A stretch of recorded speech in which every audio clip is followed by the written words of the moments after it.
It's such a pleasure to be here. The last time I was in an ISMB was 2014, and I think that year it was in Boston, and it was before like COVID and everything. And I think I would have, I would have probably been much more frequently if we hadn't been banned from conferences in the meantime. But great pleasure to be back, to see new faces and meet old friends. I have this habit now that I find it fun to, whenever I'm giving a talk, I put the title into one of these text-to-image AI generators, and then try to pick like what comes out, whether which one is suiting the spirit of the talk. And for this title, it was too abstract. I could not get anything really good out of it. But this image, somehow I liked it anyway, because it gives you a little bit of an impression of meaning being infused into a large network. And the meaning here, you can see like the little pictures, they have something of an essence of like Ghostbusters, right? So like there's a ghost of a clinician in the top, sort of towards the right there. And there's definitely a ghost of a Pokemon in the circle towards the bottom. And I wonder if like trying to get ontologies and deep learning to work together is a bit like trying to get the ghost back into the neural network.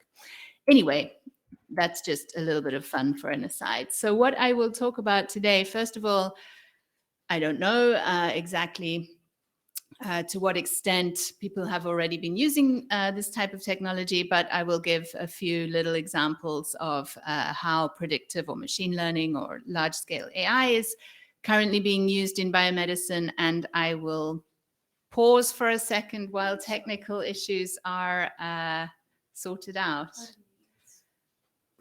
No, I'm good. I'm good. I'm temporarily good, but we're not sharing the slides online, so will be interrupted again in a few minutes. Okay, so I carry on, and once again, apologies for all the technical interruptions, but these things happen. I'm glad I'm not the one who has to try and sort them out.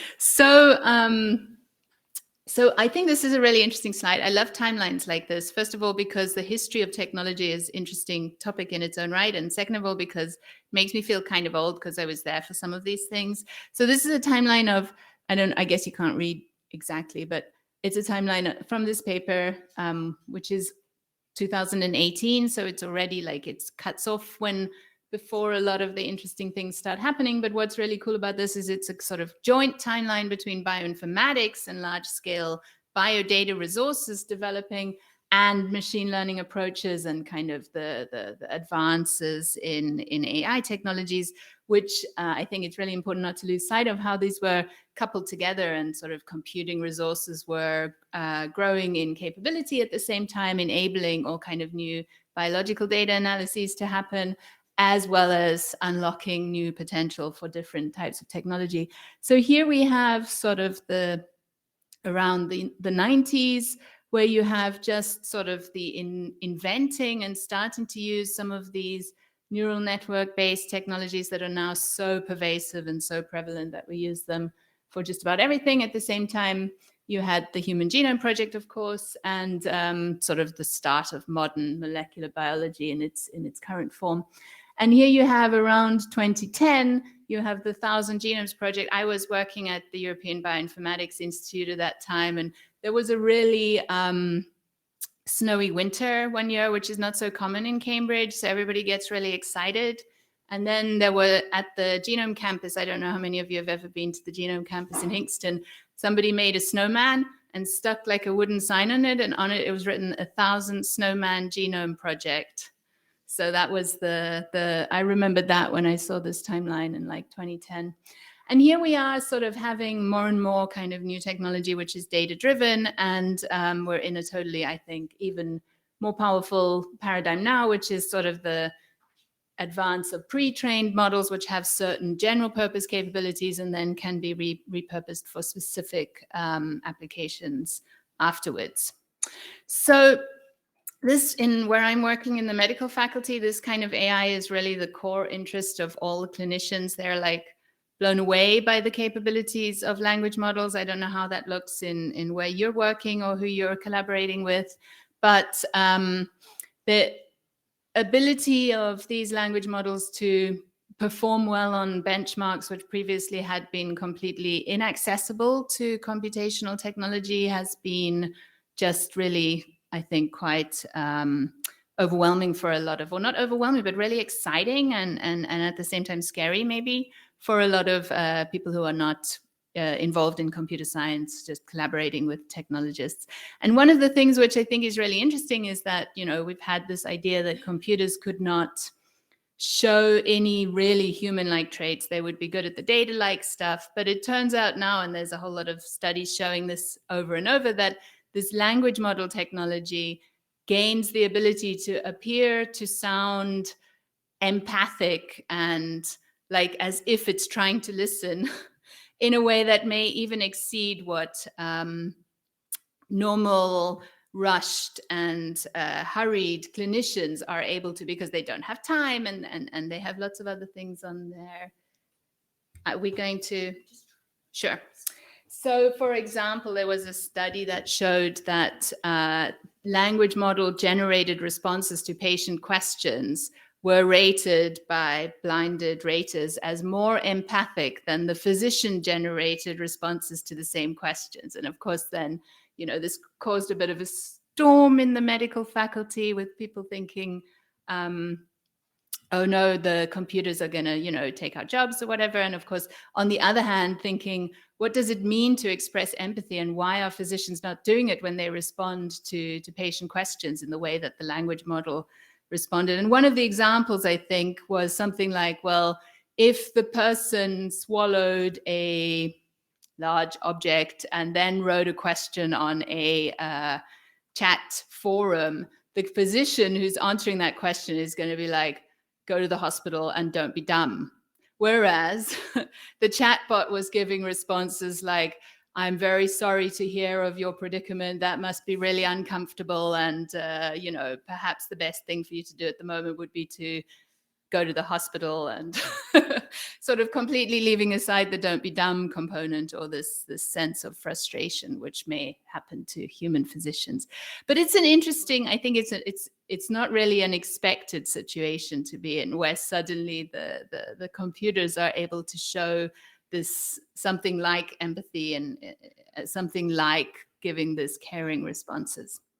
So now we are in the sort of exciting situation where I can't change my slides anymore.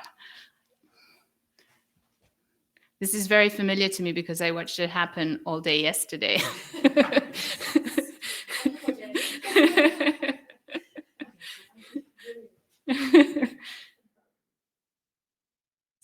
So, now this is not up. Resume slideshow. And then, no.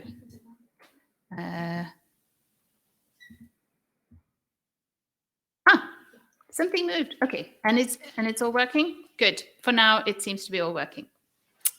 So another interesting. So of course, because these tools are really powerful, these language models. I'm not going to spend the whole talk talking about language models. I just have to start with that because that's what our community is really interested in. And behind the scenes, it's kind of the same technology as what we're using for everything else. Anyway, so of course, because these models are built on the same technology as all the other models which we've been building for other types of data, they have the same problems. They can do really, really stupid things in a non-human-like way. They may fail to generalize appropriately from one situation to another. So, for example, they might do really well at a question, and then if you change the way you ask the question, they may do really badly at it afterwards. They are super biased, right? They're trained on human text, which is full of all sorts of biases and stereotypes and just generally awful things. And then there's this vulnerability to sort of adversarial attacks, which is a variant of the fact that if you ask a question in a slightly different way, you get a totally different answer, right? And adversarial attacks are just learning how to exploit the vulnerabilities of the model. And then there are new problems with these models, like, for example, that they can be very convincing in a way that could be potentially weaponized or used against humans generally through our text producing and consuming media. And here there's a study, for example, showing that just as the model can produce more empathic sounding responses to patient queries on a social media or chat forum, they can also produce more convincing sounding tweets about politics or whatever. So they can produce misinformation that sounds very convincing, and this seems to be something which, let's say, they're almost designed for. It's almost, you know, the core of what the technology is good at, sounding convincing at whenever saying kind of things that aren't necessarily true, right? So these are new problems which we have to worry about and be concerned about. So there are then some specific problems which are core in medicine, and now I'm not talking about language models anymore, but about all kind of machine learning trained models. So one problem is that there's more in the data than is supposed or designed to be in the data. So for example, if you're talking about predictive models on medical imaging inputs, you reliably and across a wide range of different medical imaging mediums, you can detect the patient's race. And now this is a protected characteristic. You should not be basing your clinical treatment decisions on the patient's race. But if you're using a predictive model, that model has information about race and most likely is using that as part of its prediction, unless you find a way to guard against that, right? And then there's this really, I think, interesting and comes back to sort of the difference between human and machine intelligence. The problem that what counts as a good prediction or a good response is really context dependent. And it can be hard to find examples of this because usually in a particular pipeline where you're designing a machine learning model, you have a very clear idea of your inputs and outputs and your desirable sort of performance of the behavior. But now because we have these general purpose models, people put them into contexts which were not what they were designed for because they're general purpose. And then you see that the behavior of the model in that particular context may be really not appropriate. So here you have an example where somebody, yay, we have language models. Let's fire all the humans who answer telephone calls, right? Because humans are expensive. Let's have our helpline staffed by chatbots.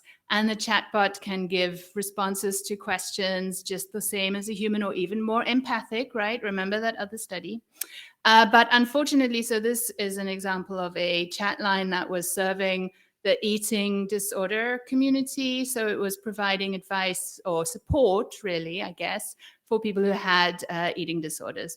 And I think deliberately because this was sort of exposed by a team of patient advocates, they asked it questions which were designed to elicit behavior that would be harmful for eating disordered persons. So for example, they asked it, I want to lose weight. So we're talking about a helpline which serves people with severe illnesses like anorexia, which can kill and does kill a lot of people every year.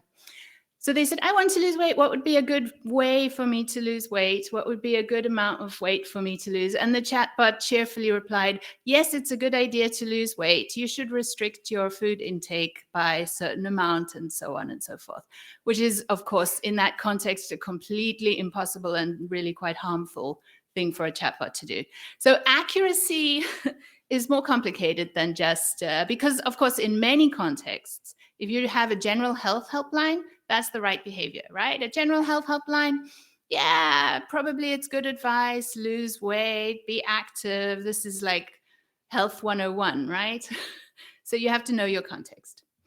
Okay, so I'm not going to say more about language models, although I think this is a fascinating topic. It's not the main topic of what I will be talking about today. I just wanted to make the point that somehow, although we need to use these predictive models because they are powerful and because they can do things that other technological approaches cannot do, and we cannot ignore this enormous potential.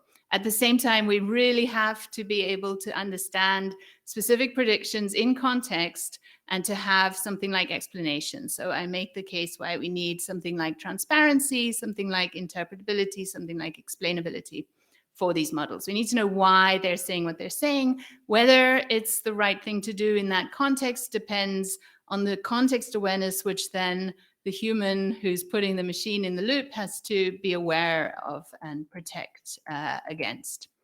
So now, again, a very brief survey, just in case there's anybody in the room who's not familiar. So interpretability of large-scale machine learning, deep learning, etc. models is actually quite a challenging topic and quite a broad research area. There's far too much going on in that field for me to do a survey. I just wanted to highlight a few things. One thing is that it doesn't complete the topic. It's not sufficient to produce just some sort of transparency between inputs and outputs. It's not sufficient to produce a highlighting of which features are the most important. These are parts of providing an explanation, but they do not fully satisfy the need for an explanation. So you have a whole range of different questions that you might have around what the model is doing, and those different questions need different methods to answer them. So you have here a kind of model which is highlighting that you have something you want to explain, which may be how your model is working, but it's also about what is the thing in the world that the model is a model of, and how is that thing in the world working, right? And what is our model sort of capturing about that, and what is it not capturing about that? And then you have the sort of human level, which is what does the human understand given a certain explanation in some format or another, given the situation in the world. And I will try and give some more concrete examples of this kind of mismatch a little bit later when I'm talking about case studies. But so you have different, and most of the approaches to machine learning interpretability, they work at the moment only on a very limited part of this overall explanation area. Like what kind of explanations we need are not being reached by most of the approaches to interpretability that we have at the moment. They're working only on a very narrow. So the clinicians will say, this is all fine. You're showing me like some maths and some parts of your model that have been activated or whatever, but you still haven't told me really why, in the context of the disease, this output has come out of the model. There's a little bit that we are managing to expose, which is already difficult. And then there's this whole other bigger picture about the world and explanations in general. A nice topic. So then within the work that is being done on interpretability of machine learning models, you have kind of, I don't have time to do really a deep exposition of this topic, but you have your different approaches to interpretability of the model. For example, you can classify them or think about them based on what they produce. So they may produce something like a feature summary. So which was the most important feature, or what was the ranking of features? That feature is something in your input. It may be directly in your input, or it may be something that you can infer based on the input. You may have a visualization of your feature importance. So this is really common where you have image data, but it's also used where your data is not image, and you can visualize nicely relationships and so on. You may have some information about the inside workings of the model, like which were the sort of key decision points around the sort of flow of information through your model. And then really interestingly, you may have something like counterfactual. So a counterfactual is like, how would I have to change my input in order to get a different prediction out, right? So it's not about this prediction exactly, or what weight was given to the features when making this prediction, but it's something a bit more like if you had, what's the space in which this prediction would still be the same, and where does it start to change into a different prediction if I change things? And then you have some approaches which make simpler models, which are intrinsically interpretable because you can actually just look at and understand all their inner working, and that restricts them, these type of models, to be quite small or shallow or somehow simplified relative to the more powerful models. And then, so these are sort of different axes of classification of approach, right? Most of the approaches to interpretability are what's called post hoc, or sort of separate from the model that you've built. You take another approach and you try and interpret the predictions of an existing model. But if you're building a model that you can inspect directly on the inside, it's called intrinsically interpretable. So, and then you have some approaches which only work with certain types of model. And I will talk quite a bit about attention weights later. And then you have how these things are evaluated. So they may be evaluated in an application. This is probably the most common, either by sort of checking how well the interpretability approach works to explain a particular decision, or a slightly weaker form of evaluation. You just ask people, do you think this explanation is good, right? So that's weaker because then people will just bring their biases to answer this question. It's different to trying to evaluate whether the end user actually understood the explanation. Yes. So I just give you this overview in case you have ever heard of any of these different types of approach, but most of them will be quite not relevant for what we will discuss, because most of them are not using ontologies in their current working. And I want to make the case that this is a shame, that this is a shortcoming in the interpretability literature, but well, you can decide for yourself.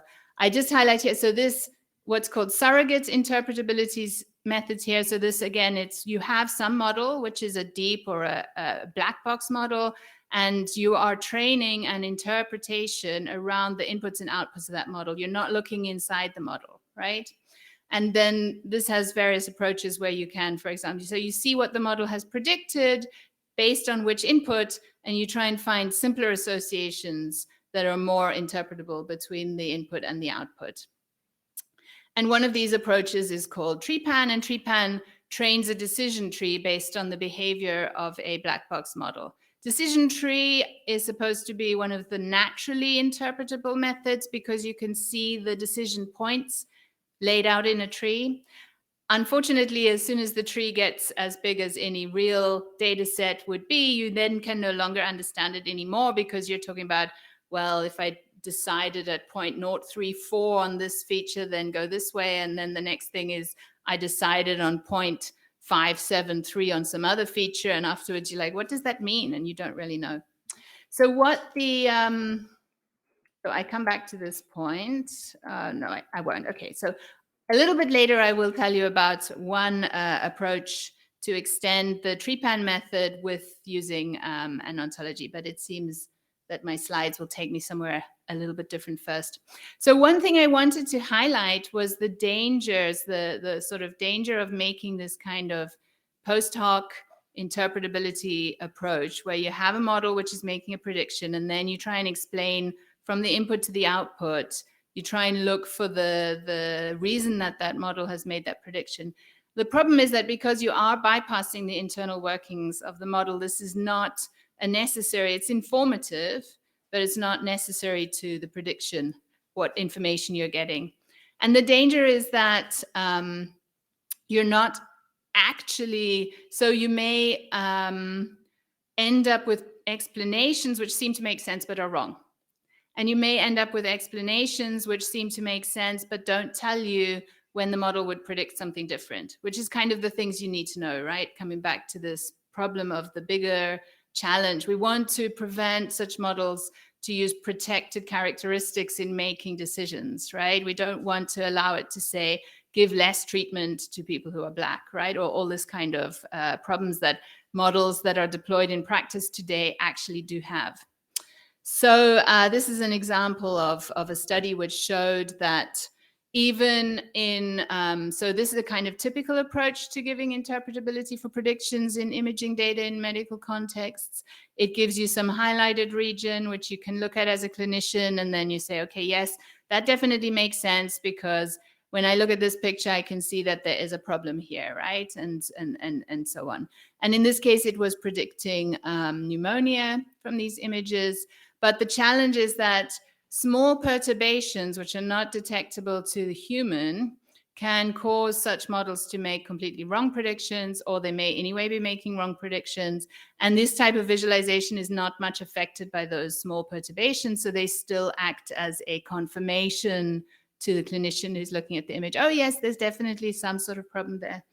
And it doesn't really help to make the clinician more able to critically evaluate the prediction. And this has been shown in some studies. So there's a real danger here that we're not doing enough to find the real points where we can support humans to use these models in the right way and be mindful of the context all around, make sure that the decisions that the model makes are based on the right attributes. So now I just want to say a little bit about Bio-Ontologies, which I'm sure I don't have to go in great length because we are here in the Bio-Ontologies meeting. So everybody here is more of an expert than me on Bio-Ontologies, which is great. I just wanted to emphasize, so everybody, I guess, knows that Bio-Ontologies are hierarchical organizations of some sort of knowledge from a particular subdomain of biological relevance. So of course, the gene ontology being the oldest and most esteemed bio-ontology. And then there are many others available in the Ober Foundry. What I wanted to emphasize is that these are typically developed by a community for a community. And I think this is really important. One of the things you understand when you've worked on bio-ontologies for a while is that this is hard. And this is hard because achieving consensus is difficult. So representing something in a consistent and coherent way that satisfies lots of different people with all their different perspectives is super hard. These ontologies are mostly manually maintained. They are adopting technological innovation at, as is every other database and everything, but still the key decisions are made manually because they're hard to make. And I will say something more about that later. And they are incomplete necessarily, and as a result, or not as a result, but as a precondition, they're incomplete because you can't do the whole job because they're hard, right? Hard to build. You have to make decisions. You have to have discussions and figure out what is the right way to represent certain things. And so you have some ranking of which are the most important things to work on.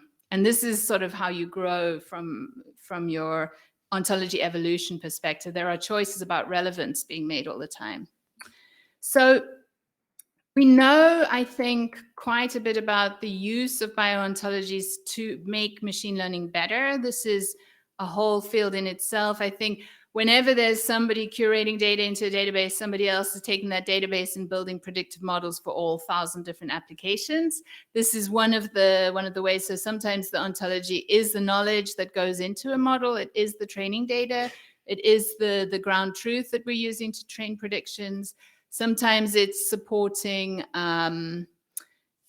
sometimes we're using the sort of logical parts and other parts of the ontology in order to make the training for some or other task, predictive task, better.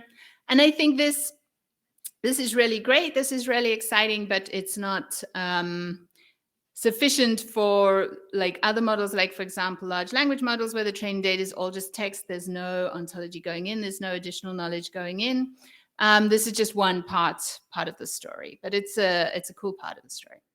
But ontologies have not been much used to support explainability, to support interpretability. There's quite little work in this area. I want to convince you all to work on this and go forth and make better algorithms, but I will come to that in a second. So ontologies are a natural fit for supporting explanations because they're hierarchical, so you can make your explanation at the right level of generality. Because they represent a consensus, so you have, instead of an idiosyncratic perspective on the domain, which is always what any one person has, any one researcher, ontologies bio-ontologies are doing the work to sort of bring together those different perspectives, find the common ground, and then you have this consensus. They have this work on definitions and axioms, which you can then use to support sort of meaningful explanations, and they provide because they're aiming to cover the whole domain, they provide a background against which you can test these kind of counterfactual assumptions. So I think this is really a natural fit. And unfortunately, there hasn't been much work on ontology. There is one exception. So this is, I mentioned TreePan earlier. It's a post hoc interpretability method. So you have a model which takes some features and makes some predictions. What TreePan does is it fits a decision tree on that decision space, tries to match the behavior of the black box model, and then give a decision tree which is the best approximation, which is still interpretable of what the black box is doing. And now what this paper or these authors have done is they sort of constrain this decision tree generating algorithm to use terms from a given ontology. This example is from the features used in some or other banking or money-related decision. Are you going to get a loan or something like that? And what they were able to show, so the figure on the left is without the ontology and the figure on the right is with the ontology. What it does is it gives the learning, the sort of fitting algorithm, terms which it can use to do the fitting, and the relationships between those terms. So whether you have dependence, maybe a sub question of whether you're married or something like this. And what they were able to show is that the when they use these explanations given by the ontology, that the people interpreting those explanations gave more correct interpretations, and the complexity of the explanations was reduced. So the knowledge that was encoded in the ontology has helped to make briefer and more to the point explanations out of the application of the model, and has helped those explanations to be more understandable in a couple of different ways of evaluating whether people had understood them. So they did about 10 different evaluations of this to try and get this out. And I just show you one of their results here. So now I want to talk about a little bit about with this background and framing, I'm going to tell you about some prediction models which we have built in our efforts to build interpretability for those models. There are two different case studies. One in a data set involving behavior change for smoking cessation, and the other one in what everybody will know is my favorite type of data, which is chemistry data. So first I talk behavior change. So here our project aims to do something like an automated synthesis of study information that's reported in the literature. So we have an ontology which is being used to annotate papers, so results that are published of trials. And afterwards, together with the data that's extracted from the literature in this form, you get some kind of table, tabular, what you would usually put into a meta-analysis. And from this table, we want to be able to predict the outcomes of hypothetical interventions. So the goal, target behavior is smoking cessation, all different kind of interventions which people put to help them to quit smoking. We developed our own custom transparent learning implementation to solve this problem because we really needed the entire model to be completely transparent, because the use case was for a policy advisory context, and they really needed to understand deeply the relationship between the evidence as it had been reported and the predictions which were being made. They needed sort of transparent all the way through predictions. So what we did is we stuck a kind of deep learning optimization engine on a constrained system in which every feature had to be tied exactly to an ontology term. That sort of makes sense. So we have this shallow machine learning model which learns weights of the feature terms within the overall prediction space, but it doesn't have, let's say, anonymous nodes which don't correspond to any features. Every feature corresponds. So all it learns is weights, and afterwards you have a set of rules. And we were able to show that our system does well on all the usual metrics like cross-validation, better than other interpretable or intrinsically interpretable systems. And I think this is largely due to advances in optimization learning architectures. But really, it was a challenge because if you just try and induce rules in terms of the whole data set, you get rules which are, as I said, like 0.35 of this and 0.57 of that. So we had to additionally incentivize the system to learn short and to the point rules. And of course, there's a balance between sort of how much you penalize the length of the rule and how much you penalize wrong predictions, because eventually if it's too short and to the point, it will start making worse predictions. But there's quite a lot of space within the optimal prediction area to condense the rules. So here we use the ontology to choose the hierarchy level so that it would have the best level of explanation. And I think this was really important. So here you see the lengths getting shorter of the rules depending on how much we penalized. And you see also some examples of the rules. So then we put the system in an interface, which you could access online. So you have all your intervention attributes, all your sort of static population attributes, and then it gives you just which rules were used to make the prediction, and it gives you a control prediction and a intervention prediction. Here I haven't selected any intervention, but then I can go and select one. And I just wanted to highlight one point about the interpretability of this model. So it's transparent. You can literally see exactly what effect an intervention has on the model. And then the domain experts came to me and they said, your model must be wrong. Because if I select motivational interviewing, it's reducing the effect. It's not, and we know this intervention works. So your model must be wrong. And of course, they do this for everything, right? You look at the model, they go through it one by one, they look at the effect, that they ask, does this make sense? So then we talked with our other domain expert. We said, look, we're seeing a negative effect for motivational interviewing. What does this mean? So here we have the intervention effect and the control effect. So ordinarily, even without any interventions, the intervention effect is higher than the control effect because that's what the data looks like in the literature, right? Because you always have some or other intervention and you always publishing more or less positive results, right? There's kind of various biases there. Now, motivational interviewing is typically one of the control conditions.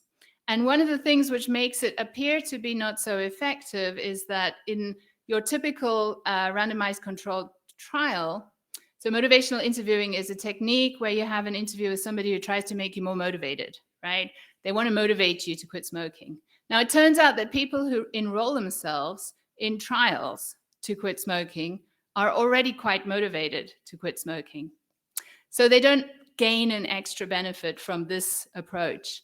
Instead, what you see is that because it's usually used in the control condition, now our intervention matches our control, in this case where the only intervention we've applied is this motivational interviewing. So transparency can be a double-edged sword because you see the outcomes directly, and then you have to really understand what's going on in this data set, in this model. This would look different in a situation where you're applying this technique to people who were not already motivated. So you have to understand like what's going on. Now I finished very briefly with just another short story about chemistry. So as many of you probably know, Kebi is the main bio-ontology in the sort of OBO domain for biologically interesting chemistry. It's really cool ontology. It's been developed over a number of years to represent the way that working chemists think about classification. So chemical classification is an interesting thing because in principle, it ought to be fully automatable. If you ask people like, of course, all the information that's relevant for the classification is present in the structure. So this should be a really easy problem to solve. And I've been interested in that problem for several years. Well, probably, gosh, I'm feeling old now, but definitely more than a decade and a half. And it's actually not easy to solve, even though it should be easy to solve. And that makes it kind of fascinating. So this was this classifier approach. This is the kind of state-of-the-art tool in the field. It does use a whole lot of rules, like what's illustrated here, to try and do the classification as best it can.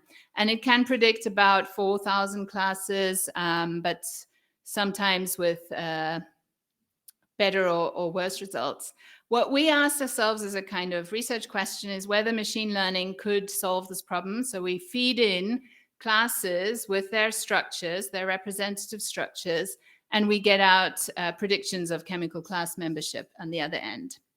And I just want to remind, in case anybody needs reminding in this audience, that in general, the reason why we have to do manual work in developing bio-ontologies, even if automation could solve a lot of the problem, is that there are still people challenges involved in developing ontologies. Getting people to agree between equally sensible alternatives where you sort of need to find one option to develop your system on, or the fact that there are historical contingencies of what was discovered when, or the fact that there's a lot of noise in your source data sets, things may be wrong in the data which you're trying to use to develop a purely automated system. And finally, I mentioned before the challenge of relevance selection. So there may simply be too many true statements, and you're actually, which is the most interesting among all the true statements which you can automatically detect? This is a really hard thing to automate. This makes the chemical classification challenge even harder. So this, for a classification problem, for a machine learning problem, this is a multi-label hierarchical classification problem, and you have thousands of classes, which makes it a challenging problem. The data is unbalanced, so your model will tend to favor the bigger classes, et cetera, et cetera. So it's an engineering, there are all sorts of engineering problems. At the moment, we have our best success with transformer-based models. These are, I guess, everybody more or less knows these are coming from the world of language modeling, but now they are having good success in a lot of other different types of problem. And what we do is what's called pre-training, where we just teach it about the whole chemical structure space. We give it a lot of examples of chemical structures before we start training it to predict class membership in specific Kebi classes. This improves the performance. I'm running out of time, so I'll skip briefly over the results. Basically, we see good results. So the 5 minutes? Yeah. Here's where it starts to get interesting, because the transformer models have this attention component, and attention is like a form of selective context awareness when it's making predictions on the input space. So you have your input, which is a chemical structure, and while the system is making predictions, it can look, it's narrowly focused on one part of the structure that it's processing at the moment, but it has the ability to look over the rest of the input structure in order to decide what to do with this at this moment, and how to eventually feed information forward through the network to make the prediction. And here you see visualizations of this attention, like raw data, the raw data of the attention. Attention is organized in several layers. So in the lower layers of the attention space, you see it's looking uniformly just forward or backward. And this corresponds, the way we understand it, to sort of learning the language. The input language is line notation representation of the chemicals, carbon atoms, oxygen atoms, etc., all represented as strings as the input. And so you see it looks forward and backward in this input space and in the lower levels. But then when it gets up to the higher levels, it starts to look at interesting clusters. So you see here these sort of characteristic patterns of looking at or paying attention to whole subgraphs at the same time. And this, I think, is really key to sort of understanding how the model is then learning to predict the chemical classification, because subgraphs are a big driver of chemical classification. So, by the way, we're running a user study on this prediction tool. So if you want to participate, you could get the URL from this QR code here. And so there's a user interface. There is also, of course, an open source background command line version, etc. But the user interface is nice for getting user feedback. So we did another interesting study, which was we asked whether if we had trained the model to predict chemical class membership, did the information that the model had allow it to do other prediction tasks better? And I'm just skipping to the results here, but basically for a toxicity prediction task based on chemical structures, which is quite a hard problem, cheminformatics, we were able to show that with the training, the sort of completely unrelated training for chemical class membership, which had no information about toxicity in it, we nevertheless saw quite a good or dramatic improvement in the ability of the model, then sort of given further training to predict toxicity, compared to if it didn't have training for that chemical class membership. And in addition, so, whoa, was that loud for you? It was loud for me. Sorry. So in addition to sort of seeing that it then performed well, we were interested, of course, in how the interpretability looked. So here it's a little bit difficult to see, but basically our finding was that with this pre-training for the ontology class membership task, the model, which then was trained to predict toxicity, showed more clusters of attention compared to the model which was not trained to predict ontology classes before it was trained to predict toxicity. So there's more structure, and we could show that with some numbers. So I get to the end now. We think that looking for patterns within the sort of internal parameters of the large-scale model, such as the attention weight. There are other approaches which look at patterns within the weights themselves within the network. We think that this is a really key strategy to sort of extracting meaningful explanations, but we are, of course, a long way away from meaningful explanations. So we need to relate these clusters, which we can reliably detect, to the ontology themselves, and then to figure out all the other things that I mentioned earlier about interpretability approaches, like at which point, if you change the input, do you get a different prediction, and can we attach that to the labels which match those clusters, and so on. So this is our current area of research, and thank you for your attention, and I look forward to questions.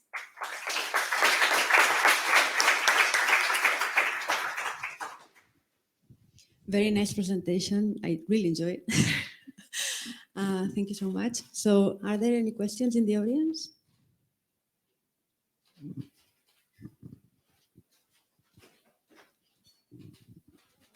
Hello, thank you very much for a beautiful talk. One question about the feature interactions.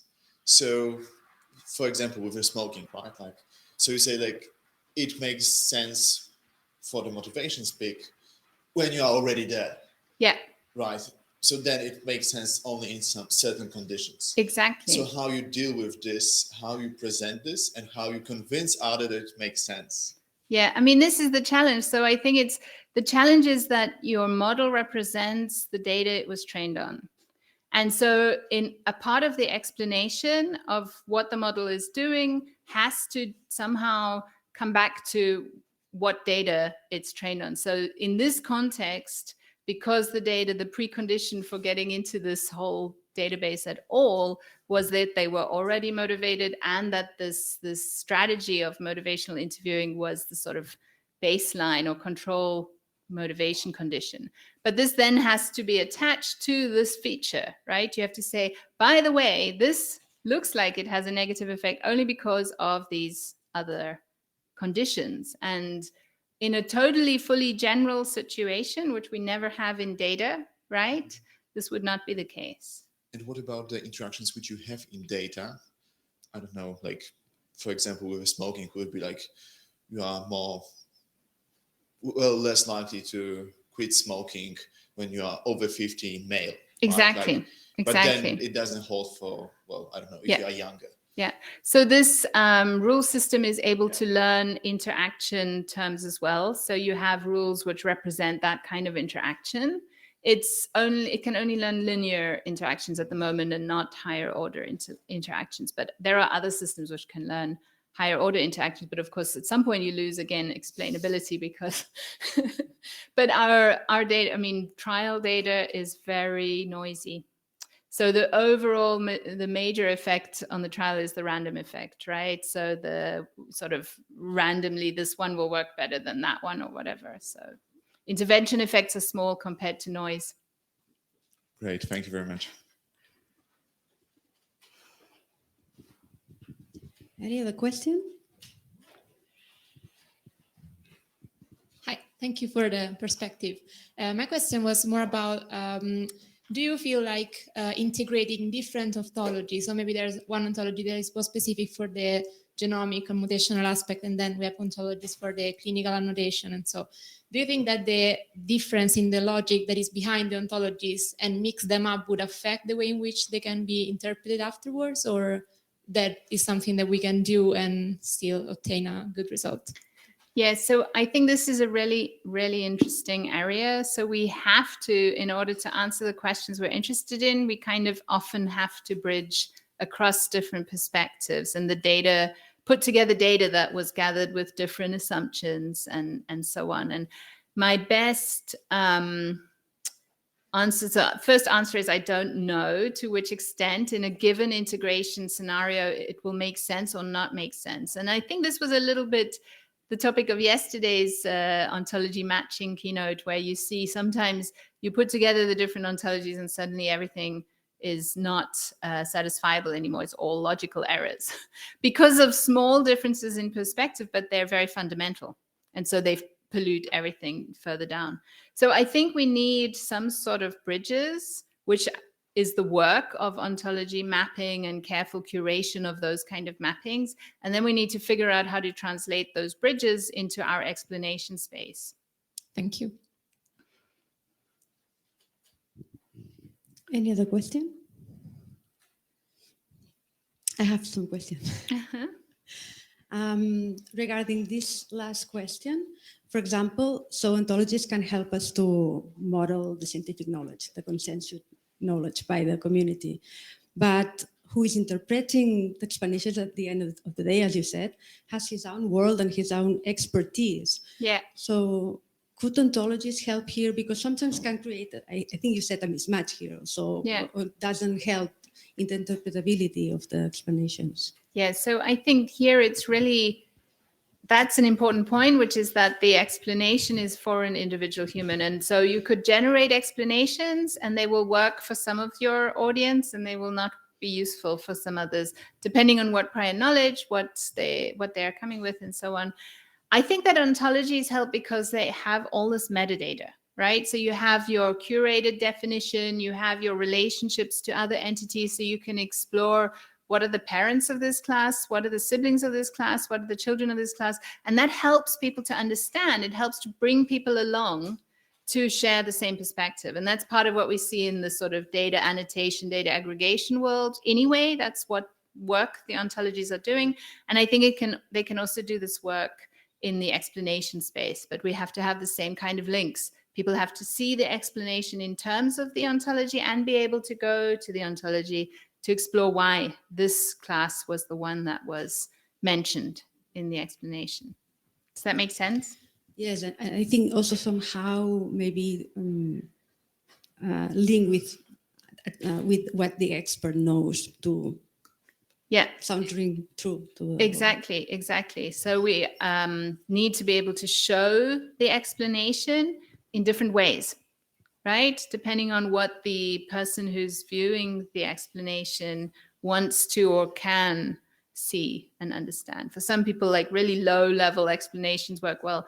I think that's another criticism which this whole area of work gets a lot, is that the explanations which are generated tend to be explanations for machine learning engineers, right? They're sort of, if you're already used to looking at this kind of data all the time, then the explanations are helpful. But for the average end user in a long pipeline, it's not helpful at all.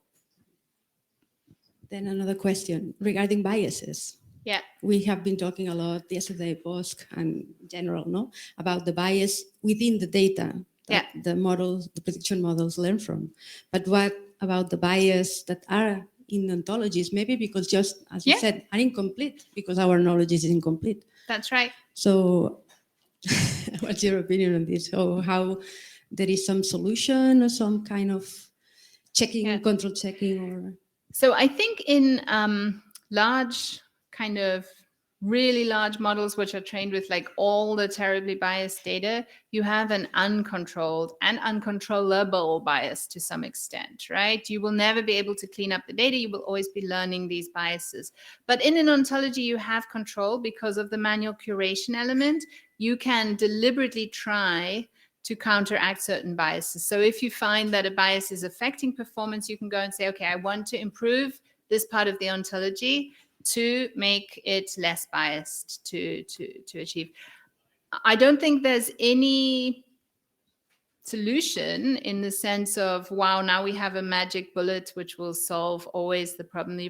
All data is biased, all ontologies are partial, etc. But at least we have a method where we can improve things, especially if we find that they're sort of negatively affecting the outcome. And last question about, I'm curious, this is curiosity as a chemist. So for drug discovery, chirality of biomolecules is key for bioactivity. So when you are analyzing the interpretability and what is learning by attention in these clusters, are you able to see about spatial structure, or is just the subgraph? So this depends on the input format, right? So we have smiles as our input because they're compact and relatively low computationally burdensome in order to process them. But if you wanted a more detailed representation, you would need to use maybe a different input structural representation. And then you can learn presumably things. But I must say in this input format, but also in all other input formats we've tried, this type of model struggles to learn really nuances about cyclic structures. And this is also true in graph neural networks. So every time I say that in a talk, somebody says, but graph neural networks, but no, they don't.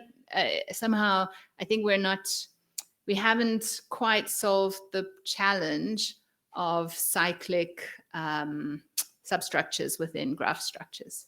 At least we see an impact that classes which are defined based on many ringed structures perform less well.